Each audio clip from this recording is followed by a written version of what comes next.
बिस्मिल्लाहिर्रहमानिर्रहीम। अस्सलाम वालेकुम माय केमिस्ट फैमिली। ये है आपका favourite channel your free academia. उन बच्चों का चैनल जो केमिस्ट्री समझ कर पढ़ना चाहते हैं।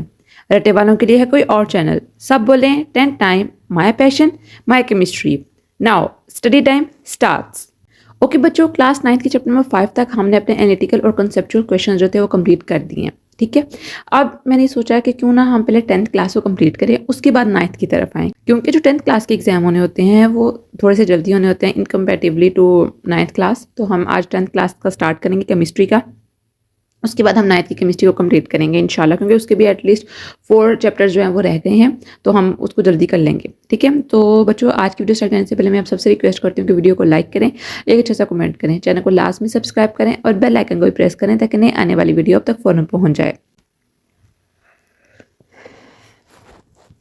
बच्चों लेक्चर स्टार्ट करने से पहले मैं आपको एक बहुत ज़रूरी बात बता दूं कि ये कि आपने इस वीडियो को ध्यान से और तवज्जो से सुनना है, क्योंकि 10th क्लास के अंदर थोड़ी सी जो होती है वो ट्रिकी चीज़ें होती हैं। ठीक है, मैं ये नहीं चाहती कि आप वीडियो को स्किप करके देखो, आगे करके देखो तो आप लोग कोई चीज़ मिस कर दो। तो पूरी तरह आप लोगों ने वीडियो देखनी है। ठीक है, स्टार्ट से लेके एंड तक। चलते हैं बच्चों अपनी वीडियो की तरफ। ओके बच्चों, सबसे पहले हमारे पास जनरली इंट्रोडक्शन आता है। वो इंट्रोडक्शन में बताते हैं कि हमारे पास एक रिएक्शन क्या होता है, रिएक्शन के कंपोनेंट्स जो होते हैं वो रिएक्टेंट्स एंड प्रोडक्ट्स वो क्या होते हैं, रिएक्शन किस तरह कंप्लीशन की तरफ जाता है, और जो रिएक्शन कंप्लीशन की तरफ जा रहे हैं और वापस दोबारा अपने रिएक्टेंट्स की तरफ बन रहे हैं तो उसको हम कहते हैं रिवर्सिबल रिएक्शंस। ठीक है, इसके अंदर अगर हम एनालिटिकल या कॉन्सेप्चुअल क्वेश्चन देखें तो सबसे पहले बच्चों आपको डिफरेंट एग्जाम्पल्स पता होने चाहिए कि ये रिएक्शन रिवर्सिबल है कि इरिवर्सिबल है। ठीक है, यहाँ पर जो आपको एग्जाम्पल दी गई है वो किसकी है, वहाँ पर फोटोसिंथेसिस और रेस्पिरेशन की दी गई है। ठीक है, ये दोनों रिएक्शन ऑक्सीजन और कार्बन डाइऑक्साइड की यूटिलाइजेशन और ऑक्सीजन की जो हम यूटिलाइज कर रहे हैं और कार्बन डाइऑक्साइड को बाहर निकाल रहे हैं, ये फोटोसिंथेसिस और रेस्पिरेशन का प्रोसेस है जो कि डुअली हो रहा है और हम इसको ऑब्जर्व कर रहे हैं। तो ये हमारे पास एक रिवर्सिबल रिएक्शन की एग्जांपल है। ठीक है, तो इस तरह वो आपको कोई भी एग्जांपल दे सकते हैं और पूछ सकते हैं कि आप बताएं कि इसके अंदर एक रिवर्सिबल रिएक्शन होगा कि इरिवर्सिबल रिएक्शन होगा। एक तो आपने एरो की प्रेडिक्शन याद रखनी है कि एरो की प्रेडिक्शन किस तरफ हो रही है, एरो लेफ्ट हैंड साइड से राइट हैंड साइड की तरफ जा रहा है, तो इसका मतलब क्या है कि हमारे पास ये एक दफ़ा इरिवर्सिबल रिएक्शन है, दोबारा रिएक्टेंट्स के अंदर कन्वर्ट नहीं हो रहा। लेकिन अगर रिएक्टेंट से लेफ्ट से राइट की तरफ और राइट से लेफ्ट की तरफ वापस आ रहा है, मीन्स डबल एरो है, तो हमारे पास ये एक रिवर्सिबल रिएक्शन है। ठीक है, तो आपको डिफरेंट टाइप ऑफ एग्जाम्पल्स जो है वो पता होने चाहिए। देन हमारे पास आता है reversible reaction dynamic. Most important question यहाँ पर बनता है कि हमें कैसे पता चलता है कि डायनामिक इक्विलिब्रियम एस्टैब्लिश हो चुका है। तो आपको पता है कि जब रिवर्सिबल रिएक्शन अटेन हो जाता है तो हम कहते हैं कि अब ये डायनामिक इक्विलिब्रियम की स्टेट आ गई है। ठीक है, हमें लगता है ऐसे है कि रिएक्शन जो है वो कंप्लीट तौर पर स्टॉप हो चुका है, लेकिन ऐसा नहीं होता है। उस टाइम पर क्या होता है कि हमारे पास इक्वली अमाउंट पर रिएक्टेंट्स प्रोडक्ट में जा रहे हैं और प्रोडक्ट्स रिएक्टेंट की तरफ आ रहे हैं। ठीक है, तो इसके अंदर भी आपको डिफरेंट एग्जांपल्स जो हैं वो आनी चाहिए। ठीक है, लॉन्ग तो आपने तैयार करना ही करना, शॉर्ट के हिसाब से भी। ठीक है, यहाँ पर उन्होंने रिवर्सिबल और इरिवर्सिबल रिएक्शन की आपको डेफिनेशन दी हुई है। अगर आपको उन्होंने शॉर्ट में दे दिया कि define reversible and irreversible reaction, तो बच्चों सबसे पहले आपने बताना है कि एक रिवर्सिबल और इरिवर्सिबल रिएक्शन क्या होता है। ठीक है, फिर आपने बताना है कि हम इसको रिप्रेजेंट कैसे करते हैं, फिर उसके बाद आपने बताना है कि इसकी डिफरेंट एग्जाम्पल्स क्या हैं। तो आप एटलीस्ट 1 to 2 एग्जाम्पल्स की कर जाओ लाजमन। ठीक है, ओके देन बच्चों मोस्ट इंपॉर्टेंट क्वेश्चन जो है वो है हमारे पास हाइड्रोजन आयोडाइड का। यहाँ पर 2 कंडीशन उन्होंने बताई हुई है कि हाइड्रोजन आयोडाइड जो होती है हमारे पास कब बनती है, जब हाइड्रोजन और आयोडीन जो होते हैं आपस में कंबाइन करते हैं और वो कलरलेस एक मिक्सचर बनाते हैं। ठीक है, अब वो आपसे पूछ सकते हैं कि किस स्टेज के ऊपर जाकर हमारे पास जो हाइड्रोजन आयोडाइड बनी है, हमारे पास एक कंपाउंड बना है, वो किस तरह स्प्लिट अप होता है हाइड्रोजन और आयोडीन के अंदर। तो आपको पता होना चाहिए कि जब भी हम हीट करेंगे, यहाँ पर लिखा हुआ है, ठीक है, जब भी हाइड्रोजन आयोडाइड को हम हीट करेंगे स्पेसिफिकली किस कंडीशन के अंदर, एक क्लोज्ड फ्लास्क के अंदर, तब हमारे पास जाके हाइड्रोजन और आयोडाइड बनेगी और कलर चेंज हो जाएगा। ठीक है, और जब दोनों चीजें एट द सेम स्पॉट हो रही होंगी हमारे पास, तो हम कहेंगे कि एक हमारे पास रिवर्सिबल रिएक्शन हो गया। ठीक है, अगर उन्हें आपसे कॉन्सेप्ट पूछना हुआ तो वो पूछ सकते हैं आपसे कि आप किस तरह प्रेडिक्ट करेंगे कि हाइड्रोजन आयोडाइड की फॉर्मेशन एक रिवर्सिबल रिएक्शन भी है और एक इरिवर्सिबल रिएक्शन भी है। तो आपने बताना है कि विदाउट हीटिंग जब हम देख रहे हैं तो हाइड्रोजन आयोडाइड आपस में मिल रहे हैं तो हाइड्रोजन आयोडाइड बना रहे हैं, लेकिन जब हमने हीट किया है तब जाकर हमारे पास जो हाइड्रोजन आयोडाइड थी वो स्प्लिट अप होगी किसके अंदर, हाइड्रोजन के अंदर और आयोडाइन के अंदर। ठीक है बच्चों, और यहाँ पर एक और बात, कम्बिनेशन और डिकम्पोजिशन, ये मैंने डेफिनेशन में वीडियो बना रही थी इस चैप्टर के बारे में, तो मैंने वहाँ पर बताई थी कम्बिनेशन और डिकम्पोजिशन के बारे में। ठीक है, तो आप वहाँ से देख लेना है कम्बिनेशन क्या होती है और डिकम्पोजिशन क्या होती है। वो आपसे डेफिनेशन पूछ सकते हैं कि आप किसी रिएक्शन के थ्रू प्रेडिक्ट करें कि कम्बिनेशन क्या है, डिकम्पोजिशन क्या है, या सिंपली बताएं डिफाइन कम्बिनेशन और डिफाइन डिकम्पोजिशन। ठीक है बच्चों, देन बच्चों हमारे पास आता है कैल्शियम ऑक्साइड और कार्बन डाइऑक्साइड की formation in the result to form calcium carbonate. ठीक है, ये मोस्ट इंपॉर्टेंट है क्वेश्चन बच्चों, इसको गौर से समझो क्योंकि यहाँ पर 2 कंडीशन आती हैं। आप यहाँ पर गौर करो, मैंने आपको पहले भी समझाई थी, in the presence of a lead और in the absence of a lead. जब हमारे पास कैल्शियम जो कार्बोनेट बन रहा है, ठीक है, उसके अंदर क्या हुआ है कि उसके ऊपर लीड नहीं है, ठीक है, तो यहाँ से क्या हो रहा है, CO2 जो हमारे पास बनी है, कार्बन डाइऑक्साइड, यहाँ से बाहर निकल रही है। जैसे यहाँ से CO2 बाहर निकल जाएगी तो दोबारा कंबाइन करके वो क्या करेगी, CaCO3 नहीं बनाएगी, ठीक है, रिएक्शन नहीं होगा। लेकिन बच्चों यहाँ पर क्या हो रहा है, हमने ये कंडीशन देखनी है कि हमारे पास जो फ्लास्क है वो कवर्ड हो। जब फ्लास्क हमारे पास कवर्ड होगा तभी हमारे पास क्या होगा, एक रिवर्सिबल रिएक्शन होगा, ठीक है।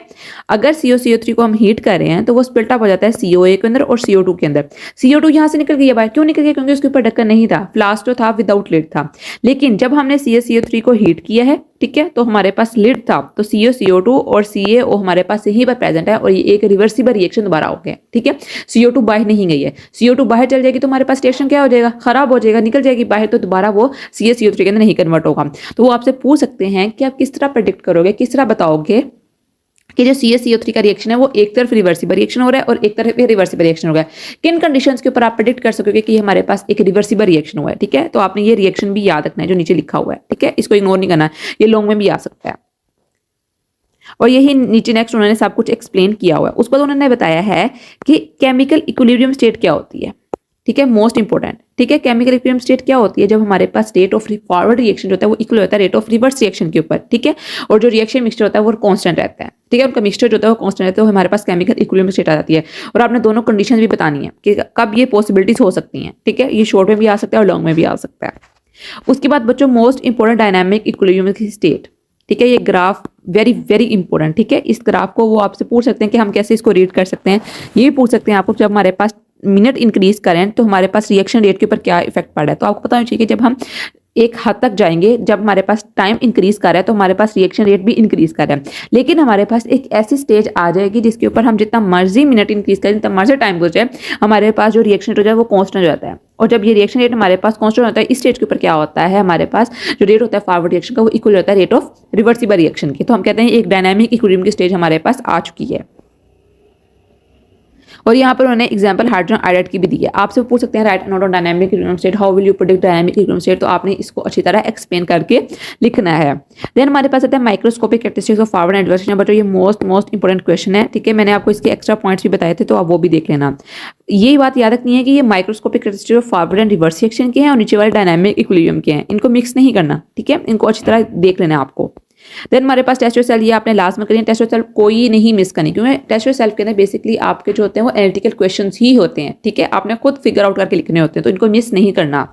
देन हमारे पास लॉ ऑफ मैथ सेक्शन, ये हमारे पास लॉन्ग क्वेश्चन है, इसको लाजमन करना है, ये मोस्ट इंपॉर्टेंट है बच्चों, लॉ ऑफ मैथ सेक्शन, ठीक है।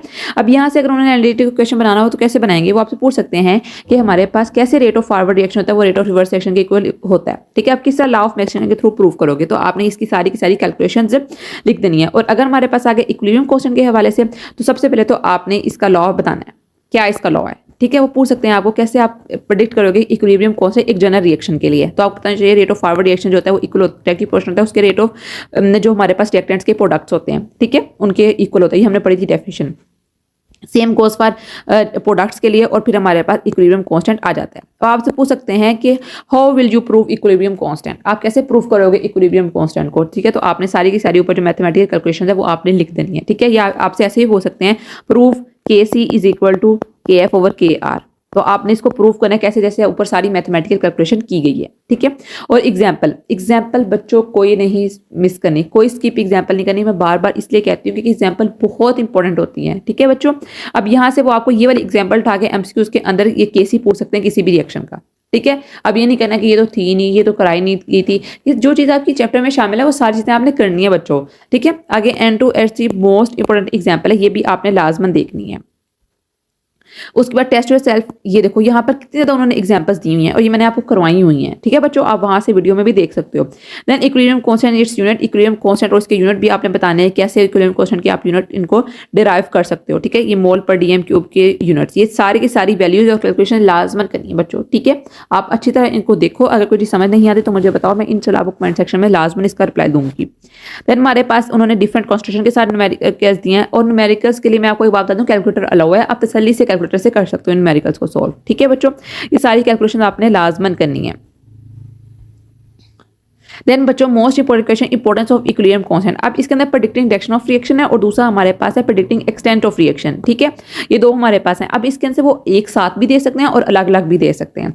अब अगर इसमें से उन्होंने एनालिटिकल कैसे देना होगा वो देंगे आपको इसी तरह कि अगर केसी जो है वो लेस देन है क्यूसी जो है वो लेस देन है केसी से, तो आप किस तरह प्रेडिक्ट करोगे कि रिएक्शन किस तरफ जाएगा। तो आपने जब ये चीज़ें याद की होंगी तभी आप प्रेडिक्ट करोगे जो रिएक्शन होगा हमारे पास वो फॉरवर्ड रिएक्शन की तरफ जाएगा।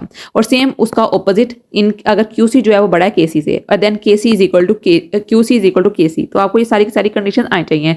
और इसके साथ बच्चों आपको कुछ एग्जाम्पल्स भी आनी चाहिए कि कहाँ पर हमारे पास केसी जो है वो क्यूसी के इक्वल है। ठीक है, ये सारी की सारी आपने चीज़ें याद रखनी है। हमारे पास है प्रेडिक्टिंग एक्सटेंट ऑफ रिएक्शन, तो आपको पता होना चाहिए कि लार्ज न्यूमेरिकल वैल्यू ऑफ केसी क्या प्रेडिक्ट करती है। तो आपसे वो हो सकता है ऐसा पूछ से किसी भी 2-3 आपको उन्होंने जो कंपाउंड्स हैं रिएक्शन की केसी की वैल्यू दी हो, ठीक है, और उन्होंने आपको कहा प्रेडिक्ट करें कि किसके अंदर हमारे पास जो रिएक्शन है वो फॉरवर्ड रिएक्शन की तरफ जाएगा या रिवर्स रिएक्शन की तरफ जाएगा। तो आपने केसी की वैल्यू से प्रेडिक्ट करना है कि रिएक्शन किस तरफ जाएगा। ठीक है, और ये हमारे पास small numerical value of KC के अंदर भी यही चीज़ आएगी और numerical value of KC is neither small not too large. ठीक है, तो हो सकता है इन तीनों का एवरेज निकाल के आपको कोई दरमियानी वैल्यू दे दें और आपको फिर बताएंगे कि आप किसमें प्रेडिक्ट करो कि रिएक्शन इक्विलिब्रियम के अंदर है कि नहीं है, फॉरवर्ड की तरफ जा रहा है कि रिवर्स की तरफ आ रहा है। तो ये आपने सारी चीज़ें अपने दिमाग से इसको सोल्व करना है। ठीक है, आप हर तरह से आप मुश्किल तरीन अगर तैयार करके जाओगे तब आपको पेपर इजी तरीन लगेगा। आप जब पहले ही अपनी चुन चुन की चीज़ें पेपर से तैयार करके जाओगे या आप कहोगे कि यही मैं चॉइस में कर लेता हूँ, ये ऐसे कर लेता हूँ, फिर आपको पेपर बहुत मुश्किल लगेगा। ठीक है, आप सारा तैयार करके जाओगे, जब पेपर में जाओ तो आपके पास एटलीस्ट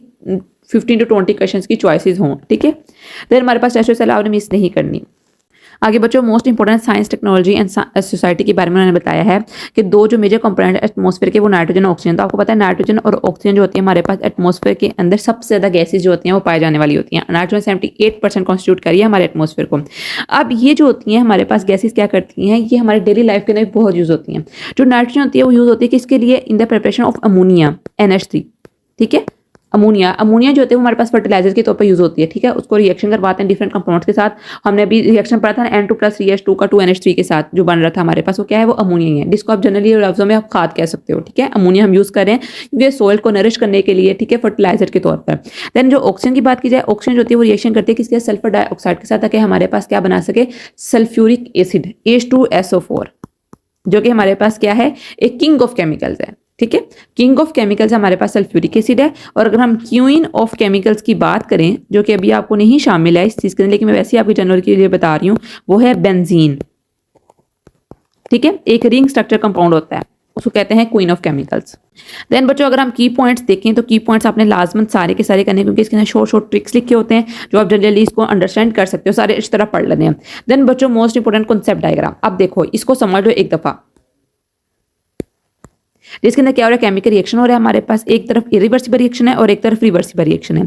जो इरिवर्सिबल रिएक्शन होता है वो हमेशा कंप्लीशन की तरफ जाते हैं, जबकि रिवर्सिबल रिएक्शन होते हैं वो take place in both directions, उनके अंदर इक्विलिब्रियम एस्टैब्लिश होता है। Rates of both reaction are equal but in opposite direction. ठीक है, तब हमारे पास क्या होता है, इक्विलिब्रियम कांस्टेंट एस्टैब्लिश होता है। ठीक है, और हमें पता है कि लॉ ऑफ मास एक्शन जो होता है वो डायरेक्टली प्रोपोर्शनल होता है रिएक्टिव मासेस के। ठीक है, उसके बाद इक्विलिब्रियम कांस्टेंट जो होता है उसकी न्यूमेरिकल वैल्यू ऑफ केसी हम प्रेडिक्ट कर सकते हैं। दो तरह की हमने देखी है, एक प्रेडिक्टिंग एक्सटेंट ऑफ रिएक्शन और दूसरा हमारे पास एक्सटेंट ऑफ रिएक्शन। समझ लो कि आपके पूरे चैप्टर का निचोड़ इस पेज के ऊपर है और डिफरेंट वैल्यूज की केसी और क्यूसी क्या होगा, तो डिफरेंट वैल्यू क्या आएगी। देखो ये यहाँ से उन्होंने उठा के लास्ट में आपको न्यूमेरिकल देना ही, एमसीक्यूज देना ही देना है। ठीक है, और वेरी लार्ज वैल्यू ऑफ केसी क्या प्रेडिक्ट करिए, स्मॉल वैल्यू और मॉडरेट वैल्यू केसी क्या प्रेडिक्ट करिए। देन हमारे पास शॉर्ट क्वेश्चन आंसर आपने कोई बच्चों मिस नहीं करना, सारे के सारे करने हैं। मोस्ट इंपोर्टेंट है, मोस्ट इंपोर्टेंट क्वेश्चन, क्योंकि इसके अंदर एनालिटिकल बेस्ड भी क्वेश्चन उन्होंने यहाँ पर डाले हुए हैं। ठीक है, एक्सटेंसिव क्वेश्चन भी हमारे पास है और न्यूमेरिकल भी कोई मिस नहीं करना। तो इस तरह आपका ये पूरा चैप्टर तैयार हो जाएगा। अब देखते हैं पास्ट पेपर में आने वाले क्वेश्चंस।